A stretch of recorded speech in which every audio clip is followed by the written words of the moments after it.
आजची रेसिपी मटनचा दालचा।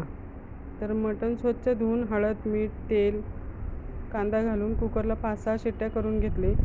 2 प्रकारची डाळ, मुगाची डाळ, तुरीची डाळ मिक्स करून छानपैकी कुकरला आंबट चुक्का आणि मेथी, हिरवी मिरची, तिखट टाकून कुकरला छानपैकी शिट्ट्या करून घेतल्या। तोपर्यंत वाटण्याची तयारी करून घेतली।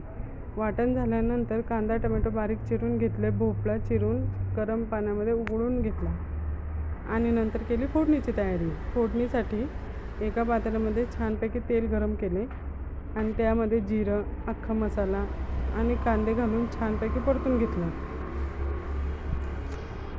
कांदा छान परतल्यानंतर त्यामध्ये टोमॅटो घातला। टोमॅटोसुद्धा छान परतून घेतला। नंतर त्यामध्ये आपण जे वाटण केलं होतं ते वाटण घालून मिक्स करून घेतले। छान मिक्स झाल्यानंतर त्यामध्ये हळद, धनेजिरा पावडर, गरम मसाला, थोडंसं तिखट आणि दालचा मसाला घालून छानपैकी मिक्स केलं। पहा मसाला किती छान तयार झाला आहे।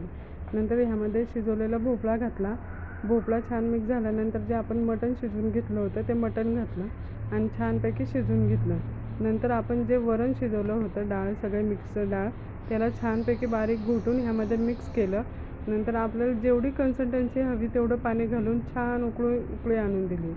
हा दालचा एकदम मस्त लागतो खायला। भातासोबत तुम्ही खाल्ला नाही, एकदम चविष्ट लागतो। एकदा नक्की ट्राय करून बघा आणि मला नक्की सांगा कसा झाला आहे आणि चॅनलला सबस्क्राईब करा। Thank you so much. धन्यवाद।